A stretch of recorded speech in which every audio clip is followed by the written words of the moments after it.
Hello, I'm Haley Birch, and I will be leading you to a piece of artwork that I discovered during my spring break trip to New York City. This is the Alice in Wonderland sculpture by Jose de Creve, found in Central Park. Walking through New York City, you are towered by tall skyscrapers and bright lights, battling your way through the crowds of people, up until you round a block and come to a large oasis right in the middle of the city. Going miles with not a tree or plant in sight, walking through Central Park becomes a refreshing sight for citizens and tourists alike. You can see dogs and children running around, couples taking carriage rides, artists drawing and painting, and like this picture, musicians busking for tips.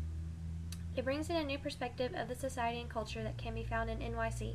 Amidst the lawns and gardens, you can find a collection of artwork and architecture that creates a museum within the park itself, and allows you to find new treasures on every corner. Now we enter our journey to discovering more about the Alice in Wonderland statue. As you draw closer, you can see the bronze appearing through the trees and arrive at a small pavilion area that overlooks a pond used for model boat sailing. Gathered around the statue are several people smiling and taking pictures as their children play and climb over the figures.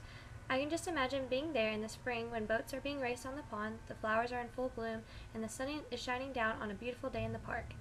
It brought about such a calming and carefree feeling, which is severely contrasted to the hustle and bustle of the city found just a few blocks away. The statue shows a whimsical, fantastical image that embodies the magic found within the park. This 11-foot-tall bronze sculpture in the round was created by Jose de Creve for the patron George Delacourt to be donated to the park. George Delacourt founded the Dell Publishing Empire, was a self-made millionaire, and was well known for his philanthropic activity. He founded Make New York Beautiful Incorporated in 1964 as a foundation that would promote the beautification and cultural development of the city. This statue is one of his many artistic contributions. We can also infer that Delacourt was a family man, commissioning this piece to be made in memory of his wife, Margarita, who frequently read the story of Alice in Wonderland to their children. He desired for the statue to be given to the children of NYC and ordered the design to be in such a way that they could really experience the story that it represented. We will explore this aspect shortly. Jose de Creve, a Spanish-born artist, immigrated to America in 1929 after studying art in Paris at the Académie Julian. He was well known for using a variety of different mediums and helped the direct stone carving technique to gain popularity through his sculptures of female heads and figures. He often found inspiration from African and pre-Columbian sculptures and strived to preserve the natural quality found within the mediums he worked with. As he stated in July of 1972, "I make sculpture in stone and any material because it excites me to make sculpture. I explain myself completely in my work, and instead of words, I use forms." De Creve was a modern American realist, and some of his artwork can be found displayed in the Sarah Roby Foundation collection at the Smithsonian American Art Museum. However, his most popular piece is definitely the Alice in Wonderland sculpture that we have been exploring. This statue is one of the main sights to see in Central Park, and you can easily see why. The oversized images are so fun and cartoon-like, taking the viewer back to childhood fantasies. Alice in Wonderland is one of my favorites, and this piece really brings the story to life in another way.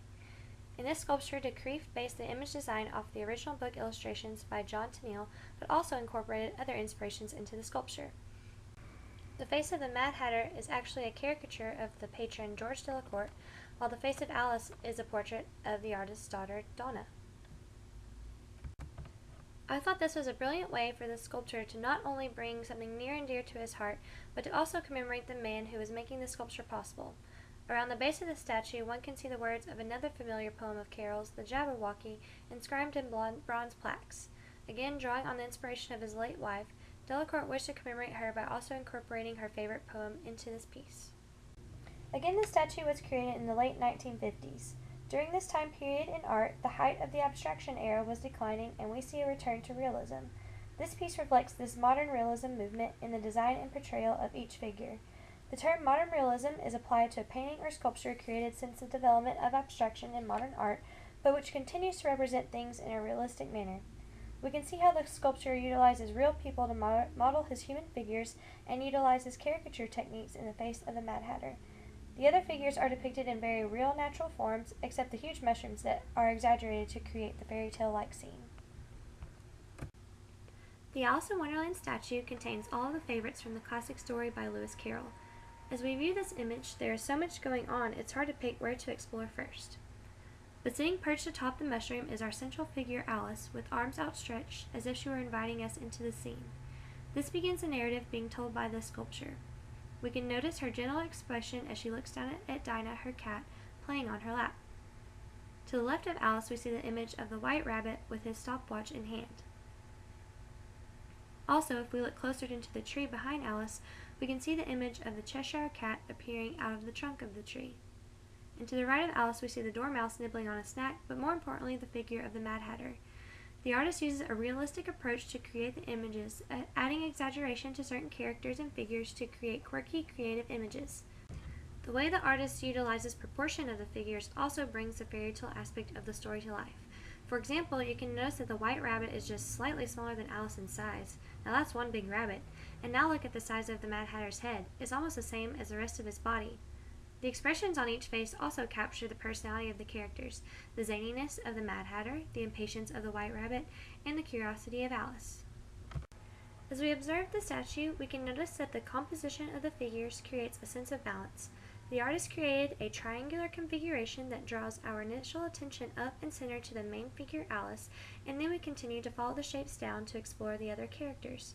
The space found within the statue also allows us to examine each figure independently, but also creates a single coherent scene. The statue also has a variety of textures, including the organic shapes of the animals and the smooth roundness of the mushroom tops. These mushrooms actually become a series of steps onto the statue, creating an interesting environment for the children to explore as they play. That is one of the most unique features of this sculpture. It is meant to be played and climbed on by children. In the time that I was there, many kids were running and hiding underneath the mushrooms and climbing up to touch Alice's face and join her and her friends for tea. Looking at this piece, you can even notice how the bronze sculpture has been polished over time by their little hands. Due to the statue's popularity, the park spends approximately $10,000 a year on its maintenance. I think the overall design and functionality of the sculpture demonstrates a really special way to incorporate art into an interactive experience and really makes this piece that much more special. We can compare the Alice in Wonderland statue with another favorite tourist attraction in New York City, the Charging Bull found on Wall Street. This bronze sculpture was created by Arturo Di Modica and finished in 1989 after 2 years of work. It was given by the artist as a symbol of virility and courage found after the stock market crash of 1986. This is also a modern realism sculpture.